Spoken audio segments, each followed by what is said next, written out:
Chères auditrices, chers auditeurs, bonjour, bienvenue à ce tout nouvel épisode d'On Jase là, l'émission où chaque semaine on démystifie un sujet pour vous. Ici Clarence à l'animation cette semaine avec Marc-André. Salut Marc-André. Salut Clarence, ça va bien? Ça va très bien toi-même. Ben oui, comme d'habitude.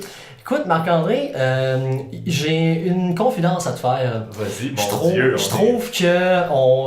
Je trouve qu'on est trop pessimiste à l'émission. Je vois pas de quoi tu parles. Fait que c'est pour ça que cette semaine, j'ai été nous dénicher un invité de marque qui va nous mettre du sourire sur les visages. J'ai avec nous Simon Normand. Salut Simon. Salut Clarence, ça va bien? Ça va très bien toi-même. Très bien, merci. Très content de t'avoir à l'émission cette semaine. Merci. Merci à vous. Merci à toi de l'avoir accepté. Pour le bénéfice de nos auditrices et nos auditeurs, je fais juste mentionner que Simon et moi, on a étudié ensemble au Cégep.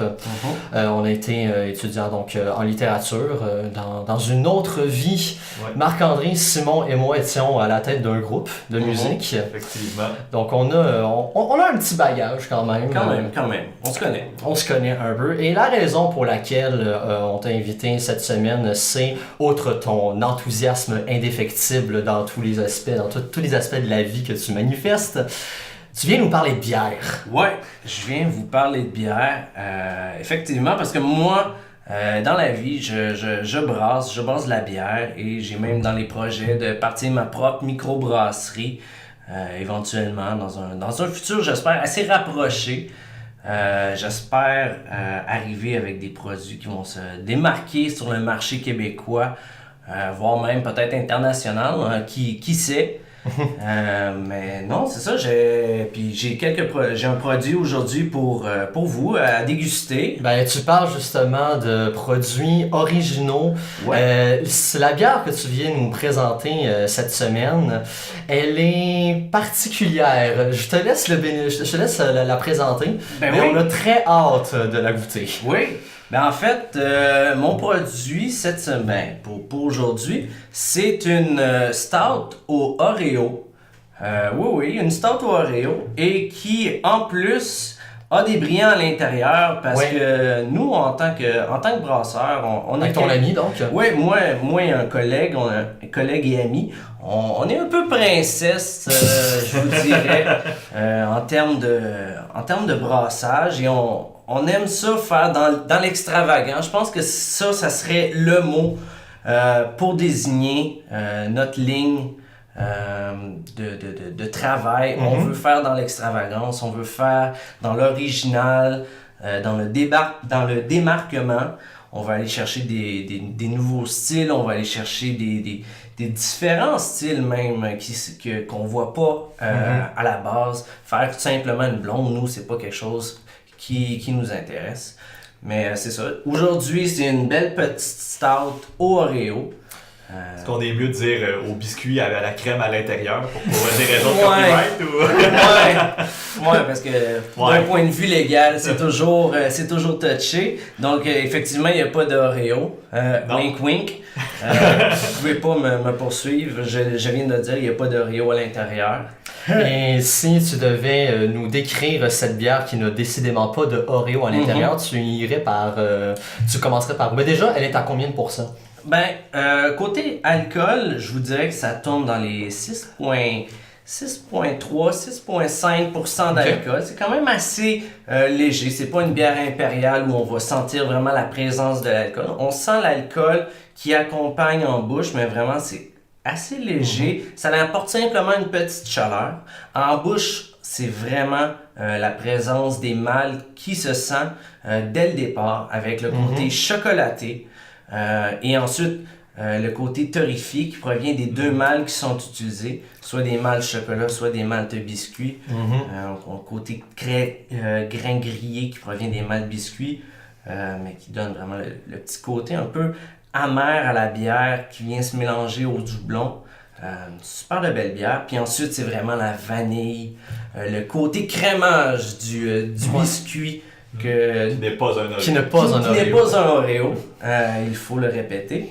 Mais c'est ça, c'est vraiment le côté vanille, très doux, très léger. Je t'avoue, je suis un peu surpris de la douceur parce que il faut savoir que bon, il y a des paillettes à l'intérieur, oui, pour décrire l'aspect de la bière dans le verre, ça a l'air excessivement dense. La couleur, en fait, on dirait littéralement un bloc. C'est impossible de voir au travers, c'est même pas diffus, rien là. Non, c'est un noir très opaque. C'est une stout dans les termes classiques. Là, c'est vraiment une bière noire assez opaque, avec un beau collet quand même assez brun. Bon, le collet a quand même réduit un peu maintenant qu'on a bu dedans, mais ça permet vraiment de voir les brillants. Fait que moi, je trouve ça vraiment intéressant. Mais non, c'est ça, avec un beau collet quand même assez brun, assez foncé. Qui provient des maltes encore une fois, puis l'ajout également de lactose qui fait quand même que la bière est assez ronde en bouche, très douce. L'ajout de lactose qui est typique des bières milk stout qu'on appelle, ça l'ajoute toujours un côté assez doux. Donc on n'ira pas chercher quelque chose de trop lourd en bouche. C'est vraiment très léger. Je suis quand même surpris justement quand j'avais vu le look de ta bière. Je m'attendais à quelque chose, une bière plus épaisse un peu. Puis ça va sonner niaiseux. Puis je pense que je l'avais déjà dit à l'émission dans un commentaire d'une bière qu'Rosemary nous a présentée. Mais je la trouve très liquide. mais oui. Je m'attendais à ce qu'elle soit un peu plus sirupeux. Oui. C'est vraiment. Non, c'est doux. C'est doux, c'est très doux. Ça se passe super bien. C'est ça, on voulait pas, moi puis mon ami brasseur, on voulait pas arriver avec quelque chose qui soit sirupeux et qui soit trop lourd, tant en bouche qu'en pourcentage d'alcool. On voulait vraiment avoir quelque chose qui se démarque parce qu'on voulait avoir quelque chose qui est facile à boire. Je veux dire, un Oreo trempé dans un biscuit de verre de lait, c'est le fun. Il y a un côté un peu enfantin, c'est le côté dessert. On veut garder cet aspect-là facile. Le côté léger. Léger, oui, justement. Fait que nous, c'était important pour nous là-dedans. Mais on pourrait la refaire puis axer davantage sur un côté plus alcoolisé. Y aller avec un Oreo double crème, disons. Exactement. Parce que ça, en ce moment, tes projets sont encore un peu... sont pas encore bien établis, t'es encore en phase d'expérimentation. Fait dans le fond, la bière telle qu'on la boit en ce moment, tu pourrais très bien la perfectionner dans un proche avenir ou tu penses que celle-là, c'est vraiment un produit bien établi qui pourrait avoir long cours? Définitivement, je crois qu'il y a toujours matière à perfectionnement. Cette bière-là, en ce moment, autant de mon avis personnel que de l'avis des autres auxquels j'ai fait goûter. L'avis est très très bon. On a eu un super feedback. Le monde sont intéressés par ce produit-là. Même, je l'ai fait en dégustation. Où est-ce que tu travailles? Où est-ce que je travaille, justement. Tu travailles où exactement? En fait, moi je travaille dans une saucisserie William J. Walter. Et justement, moi je suis en charge des dégustations. À tous les samedis, je fais faire des dégustations de bières de microbrasserie. Et je me suis permis, disons-le ainsi, de faire goûter ma bière aux clients sans qu'ils sachent, admettons, que c'était moi qui l'avais brassée. Juste pour vraiment avoir un avis franc sur le produit. Et non, l'avis a été vraiment très positif. Les gens sont très intéressés. Il y a même du monde, sans que je puisse encore la vendre, qui m'ont demandé s'ils pouvaient m'en acheter. Donc vraiment, c'est excellent. Il y a un super de bon feedback. Moi, j'en suis très très très satisfait. Mais encore là, il y a toujours des trucs, il y a des petits trucs que j'aimerais changer. Augmenter un petit peu plus. Je trouve que le côté vanille, autant on le goûte très bien quand même, il est en finale, mais autant que j'aimerais ça qu'il soit un petit peu plus présent. Je pense qu'il pourrait être plus rosé. Ouais. Ça serait excellent. Ouais. Puis je me demandais justement, celle qu'on goûte en ce moment, est-ce que c'est la première cuvée de cette bière-là? Oui, effectivement, c'est la première batch qu'on a faite. Je me sens VIP, j'aime ça. Ouais. Je trouve ça fou que vous soyez arrivé avec un résultat aussi bon sur la première batch. Ouais. Ça n'a pas de bon sens. Puis nous, c'est ça, tu sais, dans notre ligne de notre visée de bière de microbrasserie, on veut arriver toujours justement avec des produits pas toujours plus exceptionnels que le précédent, mais bon... mais qui témoignent d'une certaine originalité, comme tu le disais plus tôt. Oui, exactement. Par exemple, bon, je rentre dans le cercle de la confidence en ce moment et je vous livre un peu en avant-première quelques projets qu'on a. Ah ouais donc. Tu sais, on a en projet une petite bière blonde assez douce, mais mon ami qui a fait de la cuisine moléculaire, on veut rajouter à ça, en supplément avec la bière, comme des petites pastilles. C'est sûr, c'est pas des passés, c'est vraiment de la cuisine moléculaire, mais qui reprendrait un peu le côté jus de légumes. C'est un classique un peu québécois. Un mode clamato alcoolisé? Ben, pas clamato alcoolisé, mais c'est un classique québécois de mélanger une bière blonde avec un jus de tomate ou un jus de légumes, par exemple. Moi, j'ai grandi, puis mon grand-père, je l'ai toujours vu faire ça. Et il y a quelque chose qui reste, puis c'est très bon, honnêtement. Okay. C'est quelque chose à essayer. Okay. Et puis je trouve que le côté, autant avoir une bière blonde qui se boit très bien, mais l'ajout de la cuisine moléculaire à ça, qui sont comme des petites pastilles de gélatine qui vont venir exploser avec la saveur un peu, jus de tomate ou jus de légumes, là, appelez ça comme vous voulez. Qui va venir vraiment se lier avec la bière comme un caviar sur le dessus. Ça va être super intéressant. C'est un bubble tea pour adultes, là. Un bubble tea pour adultes, c'est une super belle comparaison, effectivement. Ouais. Puis non, c'est ça, c'est... Puis ça, vous planifiez faire cette batch-là pour l'été qui s'en vient, pour j'imagine. Pour l'été, effectivement. Pour l'été, c'est un produit plus estival, bien sûr. Plus rafraîchissant. Ouais. Là, bon, avec la fin de l'hiver, c'est sûr que là, on réessaye un autre petit produit qu'on a fait une première fois et non, on a été très fiers.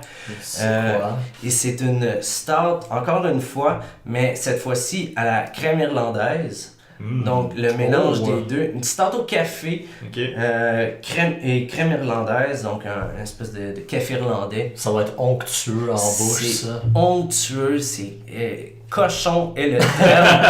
Honnêtement, moi j'ai eu la chance de goûter à une de notre première batch vieillie, environ 6 mois. J'ai eu la chance d'y goûter avant hier et c'est d'une onctuosité débile. Vraiment, c'est un tapis soyeux en bouche, encore plus velouté, plus vanillé que celle-ci ici. Okay. On va avoir le côté café beaucoup plus présent qui provient pas simplement des maltes, mais également d'un ajout de café qui lui va avoir macéré avec la crème irlandaise. Donc vraiment, c'est quelque chose de super cochon. Là. C'est en train de macérer en cuve, donc... Fait que ce que tu es en train de nous dire, c'est qu'on te réinvite une prochaine fois pour que tu nous présentes cette bière-là. C'est ça que tu es en train de nous dire. Moi, je suis ouvert à toutes les suggestions, c'est sûr et certain. Bon, ben, je vais noter ça à l'agenda. Simon, le mois prochain. C'est ça. Ben, je suis content que tu aies commencé un peu à parler de cuisine moléculaire, parler un peu du processus. Je vais te demander, ça fait combien de temps que tu brasses la bière? Ben, que toi et ton collègue pensez brasser de la bière? On brasse environ depuis 2 ans, chacun. Chacun de votre bar ou chacun ensemble? On a commencé chacun de notre bar et, connaissance faisant, on a joint nos forces. Comme Sangoku et Vegeta, on a joint nos doigts ensemble pour accumuler notre pouvoir. Et non, on a vraiment joint nos forces et lui est vraiment très axé sur un côté marketing. Lui, c'est l'esprit brillant, c'est le gestionnaire et moi, je suis un peu le créateur savant fou des deux. Comme en littérature, dans le fond. Ouais. Effectivement, je suis le monstre un peu débile qui crée et qui dévore ses enfants.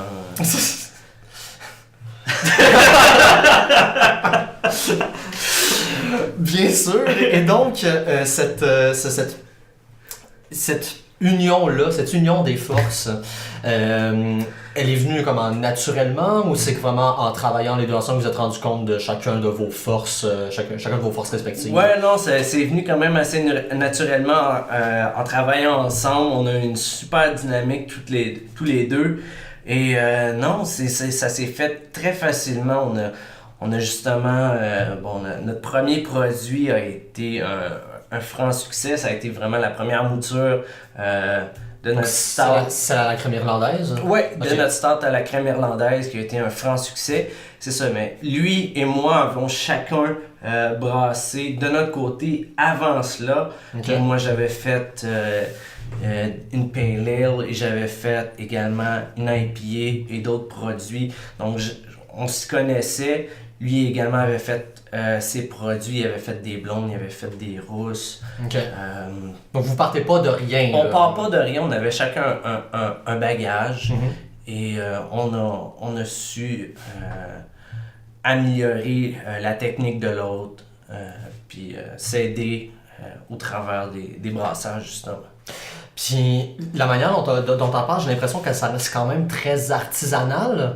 Puis je me demandais, vous, autant de votre expérience personnelle que l'expérience à deux, comment vous faites ça, juste sur le plan plus technique, le brassage d'une bière? Comment ça se fait, ça? Ben, le brassage de bière, surtout au niveau artisanal, comme nous on le fait, c'est fait souvent... À 99% du temps, c'est fait à domicile. Okay. Puis c'est des trucs qui vont macérer dans un sous-sol ou dans une remise en dessous de l'escalier. Ça va remiser dans une pièce annexe qu'on n'utilise pas vraiment.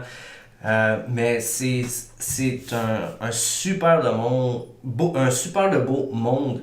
Il y a une super belle communauté justement sur Facebook là-dessus. De brasseurs amateurs. De brasseurs amateurs.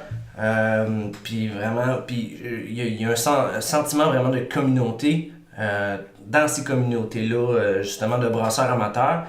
Mais nous, vraiment, c'est ça. Le processus, c'est on prend nos marmites, on met ça sur le fond, on achète nos ingrédients avant, puis on brasse, on met nos maltes. On fait bouillir nos maltes pour vraiment aller chercher notre mou comme on le désire. C'est sûr que là, il y a toujours la question de la recette, du dosage, de proportion. Ça va toujours dépendre de la recette qu'on veut faire. T'sais, on n'aura jamais les mêmes maltes pour la même bière.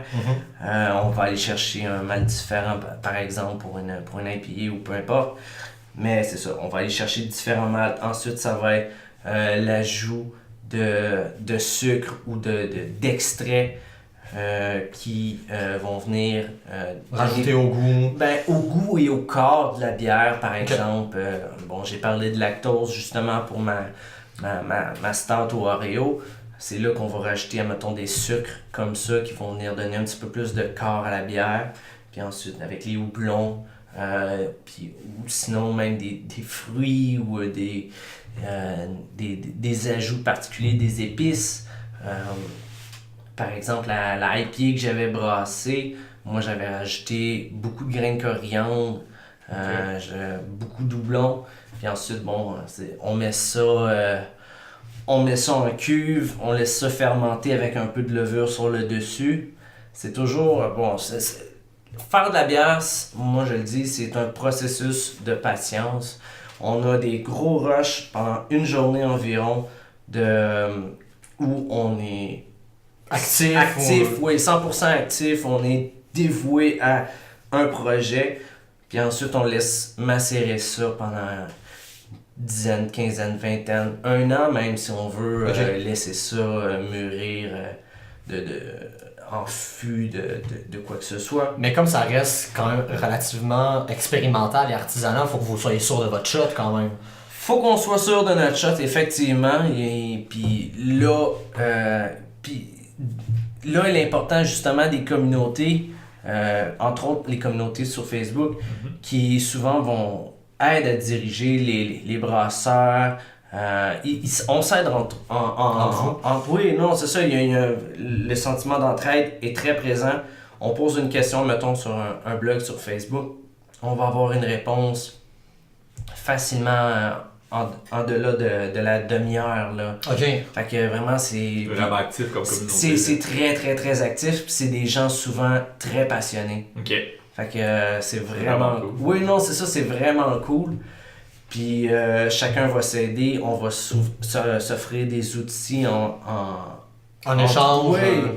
Oui, puis c'est ça. Puis il y a également des trucs de vente de produits, que ce soit des kegs, des installations. Puis là encore là, c'est toujours ça qui va différencier le brasseur amateur. C'est souvent la qualité de ces installations. Un brasseur qui va avoir un équipement à 500$ n'aura pas vraiment. C'est sûr, il n'aura pas le même résultat que quelqu'un qui brasse dans un équipement à 5 000, 50 000, 500 000. Ouais. Mais quand même à ça, avec les ressources qu'on a, surtout aujourd'hui avec les internets, on a toujours accès à quelque chose qui nous permet d'améliorer notre produit final, notre bière. Que ce soit dans le système d'échange, que ce soit des trucs ou de la vente de matériel que vous pouvez vous vendre, vous échanger. Oui. Puis c'est ça, non? La communauté est là pour aider. Puis si justement tu as des doutes quant au brassage, ben, tu poses ta question et tu as ta réponse. Tu as ta réponse. Tout de suite. Fait que t'es jamais mal pris. Fait que c'est super intéressant. OK. Puis quand tu fais une cuvée, justement, tu dis un peu le processus, le temps que ça pouvait prendre. C'est combien de litres de bière que ça va donner en général? Avec l'équipement que vous avez, juste pour donner une échelle? Nous, on brasse encore à très petite quantité. Nous, c'est des batchs de 5 gallons, fait environ entre 19 et 20 litres. OK.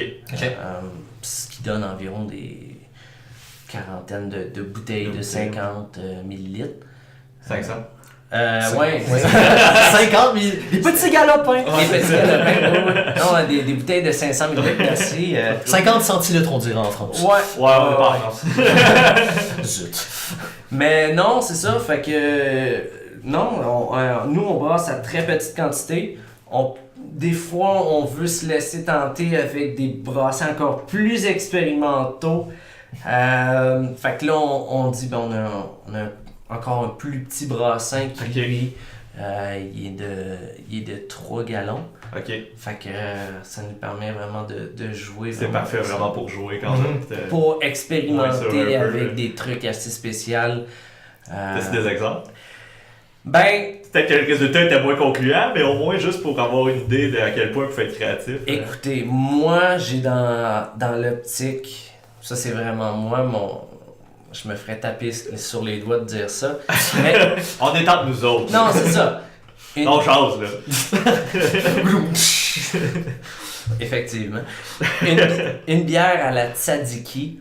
Oh! C'est une bière sûre à la tzatziki. Moi, c'est dans mes projets, une petite gauze. Donc, une bière assez salée, mais vraiment avec un ajout de lactose pour aller faire un petit callback au côté yogourt, si on veut. Un ajout d'aneth et de poivre pour aller chercher vraiment plus le côté tzatziki et bien sûr le concombre pour vraiment aller chercher le goût franc. Mais moi, ça serait quelque chose. Mais c'est ça, c'est des trucs qui sont tellement. C'est tellement weird. Ben oui. Tu sais, c'est pas hors des. du commun, là. Ouais, et puis il y a des bières hors du commun. Juste aux États-Unis, il y a des bières qu'ils font. Puis ça, c'est des bières qu'ils font quand même à assez grandes échelles parce que c'est des microbrasseries quand même assez reconnues. Je pense à la microbrasserie Rogue qui est à Portland. Eux vont faire dans les produits les plus fous. Je sais qu'ils ont pris une source de levure à partir de la barbe du maître brasseur. Donc, Ben non! ouais, non, ils ont appelé ça la Bird Beer. Ouais. Avec la face en gros du brasseur sur la bouteille. Ah, c'est excellent! Mais à ce qui paraît, c'est très bon. Et l'ajout de cette levure-là, cultivée Naturellement. Oui, naturellement, Ouais, effectivement. c'est sûr. Mais c'est cultivé à partir des échantillons pris en laboratoire. On restait calme quand même. Vous en faites pas, personne, il n'y aura jamais poil Ah, c'est ça. dans votre Comme bière. le poil restait pogné. Tu vas raser à la barre dans l'arrière-boutique, puis ensuite tu me crisses ça Non, dans la cuve. Je penserais pas. Non, mais c'est ça, c'est des goûts comme ça. Puis à ce qui paraît, ben, cette levure-là que cette personne-là a fait élever à partir des poils de sa barbe va aller chercher des esters très fruités, Ok. assez sèches. Pourquoi, je sais pas. Ça doit dépendre peut-être de si la personne a mangé quelque chose avant. Tu sais, si la personne avait mangé une pêche, puis qu'il y a eu des résidus de pêche dans sa bière, ben... Il y a un restant de frites de McDo dans la barbe. Ben voilà! Hein, qui sait? Une bière au McDo. Tout est possible. Il y a des bières assez variées. Il y a des bières même qui frôlent l'irrespectueux même. Ben, t'as l'air d'être comme assez connaisseur de tout ce qui est mélange, assez iconoclaste de goût pour faire des bières. Ben, T'as-tu... si t'avais à prendre un exemple de bière vraiment la plus folle que t'as goûté, parce que t'as quand même... Que j'ai un- goûté? T'as quand même un... Ben, dont t'as entendu parler, Ok. parce que t'as quand même un barème assez impressionnant sur Untap. Oui. Untap qui est l'application sur téléphone intelligent sur laquelle on peut noter et donner des commentaires sur les bières. C'est dans le fond possibilité de faire un espèce de barème de dégustation. C'est un TripAdvisor de la bière. là. Ouais, Ouais, c'est ça. c'est un Facebook de bière, effectivement. Donc Mais si t'avais un exemple à me donner du plus fou. j'hésite. Honnêtement, j'ai vraiment deux produits en tête. Ben vas-y. Vas-y. Le premier, c'est au point de vue graphique, je dirais, parce que c'est une bière à 750 $. Donc, il s'en est fait très peu. Ça a été fait... À ce prix-là. Ouais, non, mais on peut comprendre pourquoi. Ça a été fait en Angleterre, si je me souviens bien, et c'est une bière à 54%, quelque chose comme ça. 54. Ouais, qui est vendue, c'est une petite bouteille de 341 ml, là, une bouteille régulière, mais qui est vendue dans un écureuil mort. Hein? Ouais. Ouais, non, la bouteille est vendue dans un écureuil mort. Tu veux dire l'écureuil fait comme une espèce de gaine autour Ouais. de la bouteille. Ouais, Comme un étui. comme un étui. Pour une fois, la taxidermie est intéressante. Mais effectivement, puis vous en faites pas, c'est des écureuils morts de façon... Consentants. Ben, consentant, je sais pas, mais c'est des écureuils apparemment morts Oh mon de Dieu, façon naturelle C'est pas correct. par la route. Mais je vous dirais que c'est assez particulier. Moi, Bière à 54%, je peux même pas m'imaginer ce que ça doit goûter. ben, en fait, Je pense que le plus fort que j'ai vu personnellement sur une bière, c'est 11,9. ouais. Mais Pourcentage. rendu là, c'est des liqueurs de malt Ouais, c'est ça. qu'on appelle. C'est sûr, c'est beaucoup plus fort en alcool, mais souvent le processus, on pense entre autres au Icebox, qui eux, c'est des bières qu'on brasse une première fois et qu'on gèle. On enlève l'eau et tout ce qu'on garde, ben, c'est la présence de l'alcool Ok. et du Les goût. goûts dont on s'y sera imprégné. Et c'est ça. Et après ça, ben, ce que tu as, ben, tu peux le rebrasser, refaire la même chose une fois, deux fois, trois fois, quatre fois, 5 fois pour aller chercher encore à chaque fois un plus haut pourcentage d'alcool. Donc, c'est sûr que là, eux, ça dépend de leur recette, mais quand même, C'est une bière assez forte en alcool. J'ai entendu dire que ce n'était pas la plus forte en alcool. J'ai entendu dire qu'il y en avait une qui se rendait jusqu'à 67% de... T'as plus de goût rendu là. Rendu là, tu prends une bouteille de fort, puis... C'est la sub, là. Ouais, c'est ça. Si t'as le goût de boire une bouteille de 341 ml de fort, assume, puis fais-les, tu sais.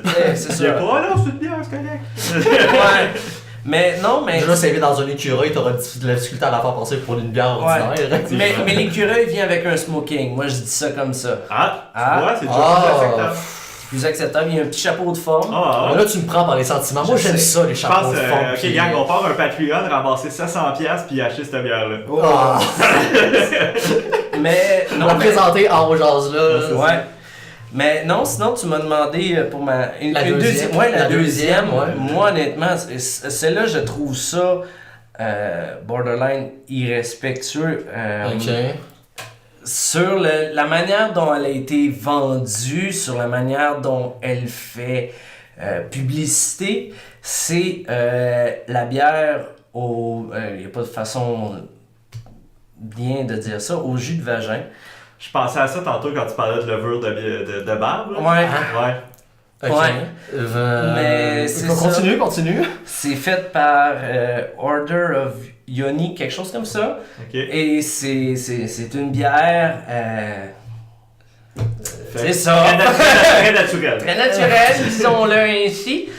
Mais c'est la promotion autour de ça qui est assez surprenante. C'est parce que l'ingrédient vend le produit en lui-même. J'ai quasiment envie de dire malheureusement. Malheureusement, effectivement. Tu l'as-tu déjà goûté? Je n'y ai jamais goûté, malheureusement. Malheureusement, je dis malheureusement, mais... Il y a une certaine curiosité.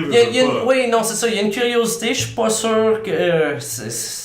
Je veux dire, on est habitué à l'objectification du corps de la femme, mais là, je pense qu'on vient d'atteindre un nouveau niveau. Avec c'est ça. Moi, je vois juste le potentiel de marchandisation derrière. Oui, mais là, ils l'ont utilisé. C'est là.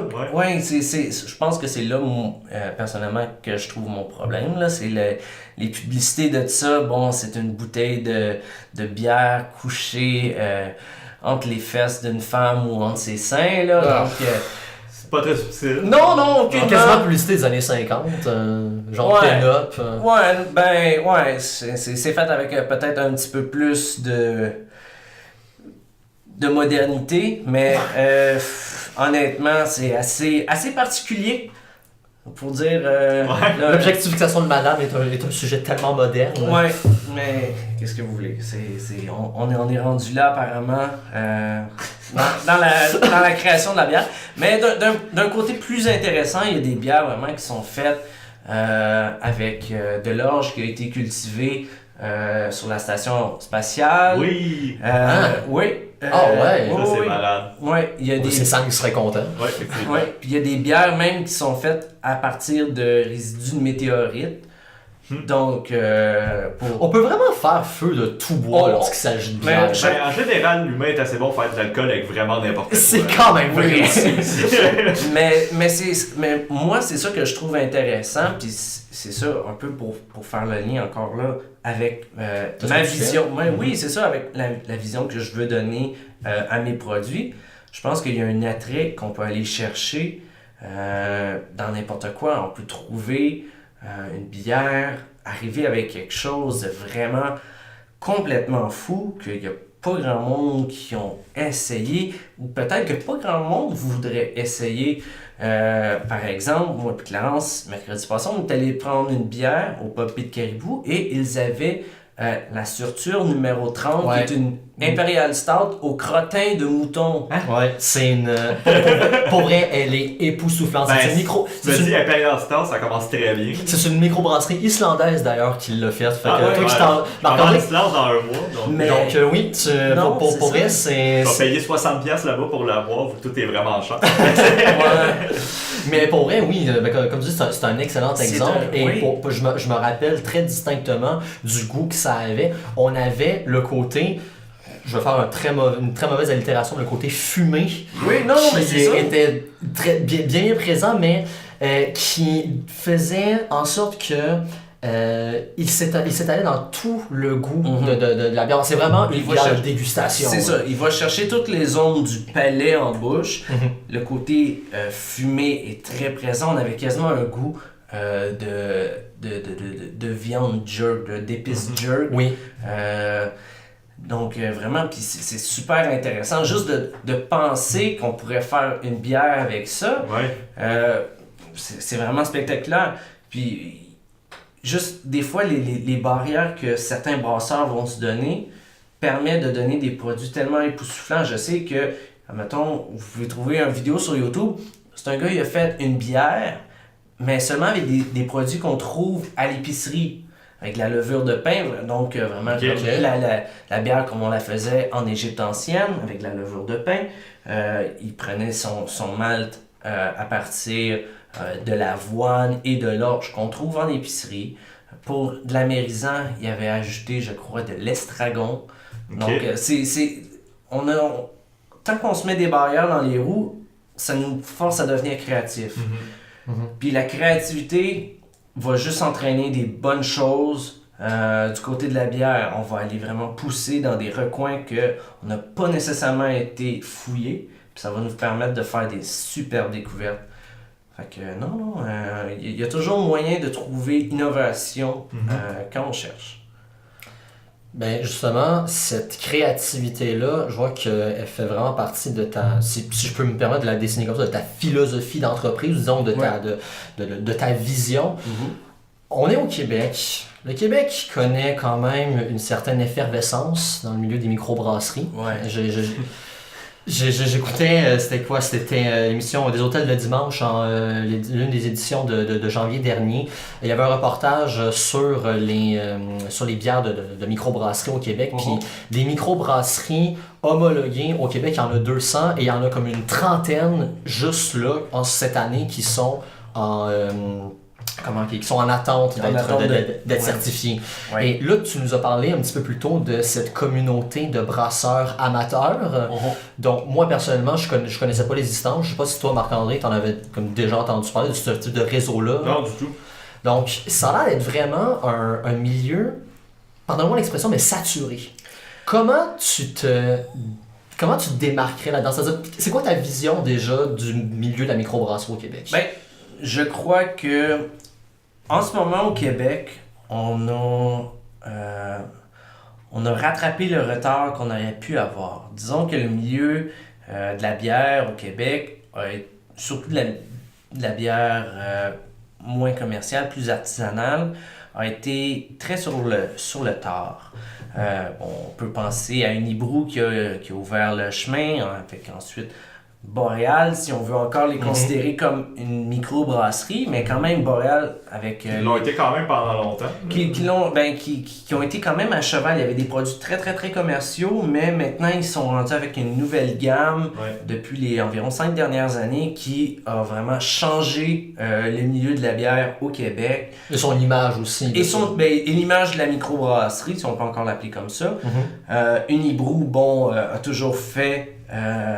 preuve d'une certaine qualité, tout en restant dans un certain gabarit établi. Mais depuis disons, fin 90, début 2000, il y a une expansion, puis encore plus depuis les années 2010, il y a une expansion du milieu de la bière qui est quand même assez phénoménale. C'est sûr que plusieurs microbrasseries vont créer des produits qui, au fil des bières, peuvent ressembler à d'autres qu'on a déjà goûtées. Mais c'est normal. Chaque microbrasserie veut offrir quand même un certain réseau de bières, si je peux dire ainsi. Un certain éventail. C'est ça, un certain éventail. Disons qu'une microbrasserie qui produit pas une IPA, pas de blanche, blonde ou rousse, va perdre peut-être beaucoup de potentiel de clientèle parce que se limite à une clientèle peut-être un petit peu plus fermée et plus connaisseur. Peut se nicher dans le fond, c'est le danger de la surspécialisation. Oui, tandis que certaines microbrasseries Pensons entre autres à la brasserie Beauregard, qui, elle, est arrivée quand même assez... il n'y a pas vraiment... Dans les derniers mois, ils ont 3 bières maintenant. Oui, ils ont 3 bières. Ça fait peut-être moins d'1 an qu'ils sont sur le marché. Ils ont 3 porters. Ils ont une porter et 2 stouts. Ils se spécialisent dans les bières noires. Et eux, honnêtement, ils visent clairement une clientèle peut-être un petit peu plus... précise. Clairement, vu qu'ils se spécialisent simplement dans une catégorie de bière. Nous, c'est un petit peu ça qu'on veut faire. C'est sûr que là, on vise une clientèle peut-être un petit peu plus connaisseur. Mais en même temps, je crois qu'avec l'expansion qu'il y a eu depuis les 20-30 dernières années, c'est normal qu'au Québec, le monde soit plus au courant des microbrasseries. Il y a de plus en plus de festivals. Les festivals sont de plus en plus courus. Mais non, c'est ça. Nous, on essaie d'aller chercher peut-être un petit peu plus quelque chose de raffiné, peut-être quelque chose d'un petit peu plus sélectif. Mais en même temps, on veut essayer d'offrir un produit qui va être à la hauteur des attentes. Il y a des produits qui sont beaucoup plus accessibles au marché. On pense par exemple à Pit Caribou qui vont faire vraiment une gamme très variée, mais qui ont une gamme classique. Mais en même temps, un des brasseurs de Pit Caribou, quand il a quitté, il a créé Oval, qui eux ont fait un marché qui est hyper petit. Ils brassent en très petite quantité, mais dès qu'il y en a sur le marché, le monde se bat quasiment littéralement pour en avoir. C'est une technique de vente, c'est une technique commerciale. Puis je pense que chaque microbrasserie a sa propre technique, sa propre énergie, si on veut, qui fait en sorte qu'elle se démarque. Mais nous, c'est ça, on veut peut-être aller chercher quelque chose un petit peu plus spécifique. OK. Puis penses-tu justement que tu dis que tu aimerais ça éventuellement, c'est vraiment en faire une business, si on veut. On parlait justement du marché qui est saturé puis tout ça. Comment tu vois ça? Est-ce que c'est de quoi qui t'inquiète ou justement parce que là d'être plus spécialisé, plus spécifique, ça peut être une façon pour vous autres de vous faire une niche ou comment tu vois ça? C'est rendu là, c'est peut-être tout ou rien. Je crois que on a vraiment nos chances, là, bien sûr. Mais c'est sûr que il y a tellement de monde qui viennent maintenant à s'y connaître que les gens deviennent de plus en plus curieux. Plus les gens deviennent curieux, plus ils vont trouver des nouveaux produits qui vont faire changement. Puis c'est là qu'on on va arriver. On va arriver justement un peu dans un tournant où les gens arrivent à une nouvelle étape de connaisseurs de bière de microbrasserie. D'expérience, oui, justement. Puis ils arrivent justement avec leur bagage. Nous, on arrive, OK, mais on te met tout ça sur la table. On te casse un peu avec ce que tu as vu. Maintenant, regarde, voilà des produits qui vont peut-être un peu détonner, qui vont mélanger d'autres trucs avec lesquels tu t'attendras pas. Donc, mais en même temps, je vais me faire un petit peu l'avocat du diable, mais tu viens de mentionner justement une certaine tendance des microbrasseurs québécois à explorer certaines niches de goût, certaines méthodes de brassage qui vont conjuguer des ingrédients, qui vont aboutir à un résultat qui vise l'originalité. Je conçois que la créativité occupe une place centrale dans ta démarche et dans ta réflexion sur ton entreprise, sur ton projet, mais dans un milieu saturé où, corrige-moi si je me trompe, mais la créativité est devenue un peu une norme. Est-ce qu'il y a des techniques particulières que tu conçois, que tu pourrais employer pour parvenir quand même à démarquer? Et c'est-à-dire, comment c'est encore possible d'être avant-gardiste dans le milieu brassicole au Québec? Un peu comme avec les exemples que j'ai donnés tout à l'heure, tu sais, autant on pourrait y aller avec des levures qui font différents. Je pense, de plus en plus, il y a des microbrasseries qui vont utiliser les levures sauvages qui faisaient un peu hors norme il y a peut-être 10 ans, mais aujourd'hui, ça devient de plus en plus commun. Mais si je reprends mon exemple de la microbrasserie Rogue, eux, une levure à base de la barbe du brasseur ils ont trouvé de quoi là-dedans qui était original. Une levure qui va aller chercher, mettons, encore une fois, du jus de vagin. C'est original, mais écoutez, c'est sûr et certain que ça va vendre, malheureusement. Ouais. J'imagine que c'est là où on voit toute la force de la dimension marketing aussi. Exactement. Ben c'est ça, puis ce que tu disais, Clarence, comme quoi à peu près tout le monde, et qu'il y a beaucoup de créativité déjà, pis tout ça, j'ai l'impression qu'il y a peut-être plus du bon marketing que des fois de la créativité. Ouais. On l'a tout goûté, l'IPA aux agrumes, citronné, on a tout goûté, tu disais qu'il goûtait au final la même chose. Puis moi, c'est un goût que j'aime, mais rendu là, c'était à quel point c'était nécessaire de leur faire. De leur faire 100 fois, 10 fois. C'est ça. Fait que j'ai peut-être l'impression qu'il y a peut-être de ça aussi mais là-dedans. Justement, nous, tu sais, avec l'utilisation, entre autres, de la cuisine moléculaire, ben, on va aller chercher autre chose que, à ma connaissance, je n'ai pas vu ailleurs. C'est sûr que s'il y a un brasseur en Nouvelle-Zélande qui en a fait, bon, je suis pas encore au courant, malheureusement. Ouais, je pense qu'un comme l'autre, vous allez pas vous faire compétition. Là. Non, encore là, c'est ça. C'est bien beau le libre-échange, mais il y a des limites. Non, c'est ça. Mais, tu sais, des trucs comme ça qui vont aller chercher, peut-être dans d'autres domaines également. Moi, je viens d'un milieu qui est littéraire, mais qui provient de la musique. On en a parlé pendant ma présentation de qui j'étais. Donc, unir ces deux forces-là, ben, pourquoi pas, tu sais, au niveau marketing, si on va chercher quelque chose qui va aller chercher les nouveaux médias, ça pourrait être intéressant. Puis là, on rentre dans un tout autre monde, puis là, ça devient du gros marketing, là. Puis bon, c'est ça, je suis pas encore rendu là, j'ai pas de plan Je l'ai dit tantôt, de toute façon, c'est ton partner, ça, qui fait ça. Je pense que j'ai quand même mon mot à dire. J'espère quand même un peu. Mais non, c'est ça, il y a toujours un moyen d'aller chercher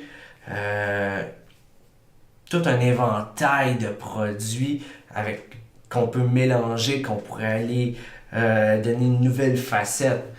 C'est beau les bières salées, les ghosts et tout ça. Et après ça, c'est quoi qui vient après? C'est quoi la prochaine étape dans le milieu brassicole? Ben, il faut se poser la question. Puis c'est peut-être... Ben, je veux pas dire que c'est nous la réponse, mais ça serait intéressant. Peut-être un élément de réponse. Ouais, peut-être qu'on a un élément de réponse, ça pourrait être intéressant. Ben oui. Mais en même temps, je trouve ça intéressant la manière dont tu l'expliques, parce que la créativité dans l'expérience de dégustation de bière va de toute façon donner une image. Ouais. Tes ingrédients, l'expérience que tu donnes de la dégustation construit par elle-même une image. Donc oui, il y a une dimension marketing par, mettre de l'avant tel ingrédient ou construire une microbrasserie avec, tel nom qui va faire réagir pour X raison. Mais il y a déjà une part, dans la recherche créative, j'ai l'impression qu'il y a déjà la construction d'une image. Donc, c'est... Comme c'est déjà là, c'est de savoir juste bien doser le côté marketing publicitaire et le côté image gustative. Je sais pas si je peux employer ce terme-là. Oui, c'est effectivement, non, c'est de voir avec quoi on s'affilie. Entre autres, avec une stout ou Oreo, c'est sûr que... Oreo. Biscuit à la crème. Mais non, c'est ça, c'est sûr que là, on pique quand même la curiosité des gens. Il n'y a pas énormément de bières qui sont aussi, disons-le, irrévérencieuses dans leur contenu. La stout à la crème irlandaise. Puis après ça, on peut aller fouiller dans nos autres produits qu'on veut développer, mais c'est tout à l'étape de l'élaboration. Mais c'est ça, c'est de fouiller jusqu'à où peut aller la créativité. Puis en terminant, je serais curieux d'avoir un petit palmarès personnel dans tes nombreuses bières que tu as goûtées. Y en a-tu autre originalité, disons, ton petit palmarès, là, deux ou trois bières vraiment personnellement qui te pop comme ça tout de suite. Là. Que j'aime. Que tu recommanderais à nos auditrices et auditeurs. Ou sinon, plus largement, 2 ou 3 microbrasseries québécoises. Ah oui, microbrasseries. Que t'aimes leurs produits ou la compagnie, ce qu'ils font en général. Moi, personnellement, je trouve que c'est une toute petite microbrasserie, si je ne me trompe pas, sur la rive sud. C'est la brasserie Morin. Moi, j'adore énormément ce qu'ils font. Okay. Ils ont une petite bière. Ça vient même pas en format de bouteille régulière, c'est encore plus petit. Elle s'appelle la 23, 26, 14, quelque chose comme ça. C'est des coordonnées. Fait que c'est un nom vraiment assez difficile à retenir. Effectivement. Mais il me semble que c'est ça, 23, 26, 14, qui est une saison brette aux fruits tropicaux. Ok. Il y a un côté, ouais, il y a un côté un peu fruit de la passion, très acidulé. Puis bon, c'est sûr, l'été, bon, moi je fais des bières et saucisses, j'organise ça pour des gens, pour des amis. Puis bon, quand je suis là, bon, c'est ça, je vais me plaire à mettre quelques bières que je vais apprécier pendant la dégustation. Puis j'avais fait de la comparaison une fois. J'avais trouvé, il y a un côté un peu pamplemousse qui rappelle quasiment la Yakima de la microbrasserie Le Castor. Ok. Dans un format acidulé. Okay. Donc c'est hyper frais, c'est hyper rafraîchissant. Très sèche en bouche, mais en même temps, il y a quelque chose qui fait été dans cette bière-là. Moi, je l'ai adorée. Ah, tu me l'as vendu en tout cas. Ouais, moi qui n'aime pas les saisons habituellement. Non, mais une saison, c'est juste pour dire que c'est une petite bière légère. Okay. Tu sais, donc ça, c'est la microbrasserie Morin. Brasserie Morin, oui. Qui est sur la rive sud, si je ne me trompe pas. Mais sinon, ah là là. Je sais que c'est une petite colle, là. Ouais. non, c'est sûr que on pourrait y aller autant avec des produits plus classiques, là. L'ascendante de Trou du Diable, qui est quasiment un équivalent d'une Guinness, qui est une Guinness québécoise. Moi, c'est un incontournable. Ouais. Tu sais, même la cuisiner là, avec en soupe à l'oignon, là. Ah, ça doit être écœurant. Cette bière-là, ouais, non, puis je pourrais... C'est sûr, moi, je pourrais continuer. Je pense que je pourrais faire une liste des bières que j'aime, mais ça devient tellement... C'est ça, puis il y a des bières qu'on goûte une fois dans sa vie, puis après ça, on leur goûtera plus jamais. Fait que je pense qu'il faut prendre le temps de savourer chacune des bières qu'on boit, puis en profiter. Chaque gorgée est importante. Oh, que j'aime cette Parole philosophie. sage. Ouais. J'aime cette philosophie. J'aime ça. Puis écoute, tu disais tantôt que tu faisais des fois des dégustations. Ouais. C'est possible de rappeler le nom de l'endroit? Ben en fait, moi, tous les samedis, entre 11h et 4h, je fais des dégustations au William J. Walter à Blainville. Ok. Puis c'est ça, des dégustations de bières de microbrasserie. Puis pour l'instant, c'est à part, vu que nous on te connaît, c'est les gens qui te connaissent pas, c'est le seul endroit qui peuvent essayer une de tes bières quand il y en a quand il y en a de brassées. Quand il y en a de brassées. Puis encore là, bon, ils peuvent pas les acheter sur place parce qu'on n'a pas encore de permis de vente. On n'est pas vraiment une vraie microbrasserie, disons. On est encore à l'étape de pré-naissance. On est prénatal. Je savais qu'il allait nous mettre du sourire dans nos visages, ce gars-là. Simon, merci énormément. Ben, merci à vous deux, ça fait plaisir. Pour cette discussion légère, agréable, qui détonne. T'as réussi à faire détonner cet épisode de J'aime ça quand même pour faire un retour à ce que tu dis au début, de faire changement, de à quel point d'habitude on est pessimiste et tout ça. Notre solution, c'est l'alcool, je pense. Ça en dit long. Voyez-le comme vous voulez.